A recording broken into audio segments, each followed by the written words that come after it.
အာမရဲ့အမဟာတနေ့ထက်တနေ့ပို့ပြီးလှပလာပါတယ်ဒါပေမဲ့ထူးဆန်းတာကအမဖြစ်သူပို့လှလာလေးလေးရွာထဲမှာလူသေးမှုတွေတစ်ခုပြီးတစ်ခုဖြစ်လာလေးလေးပါပဲအားလုံးကလွန်ခဲ့တဲ့18နှစ်ကလေးကစခဲ့တာပါ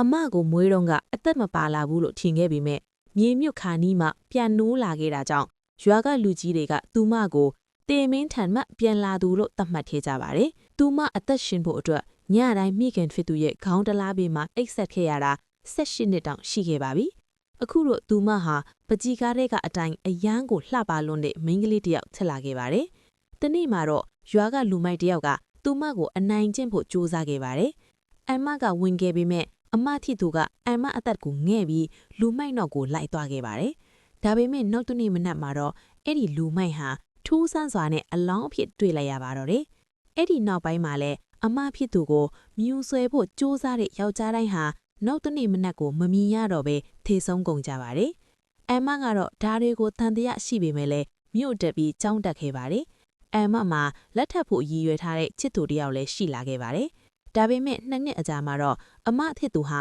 မြို့ကိုရုတ်တရက်ရောက်လာခဲ့ပါတယ်။အရင်ကထက်ပိုပြီးလှပနေတဲ့အမဖြစ်သူကိုမြင်တော့အမဝမ်းသာသွားပေမဲ့အမဖြစ်သူကအမချစ်သူကိုကြည့်ပြီး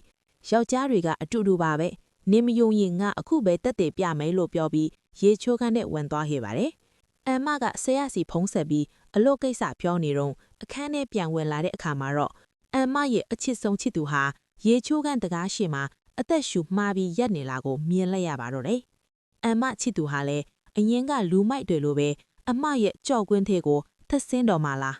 ဒိတ်ထိရင်ဖို့သေးတန်ကြည့်ထားရပါပြီ။အလှနဲ့ပြောင်းမရဲ့နောက်ွယ်မှာလူရုပ်ကဲရင်းတပေတစ်ခုကိုတူမေမေတို့ရေးထားကြပါအောင်။အလှနဲ့ပြောင်းမရဲ့နောက်ွယ်မှာလူရုပ်ခဲ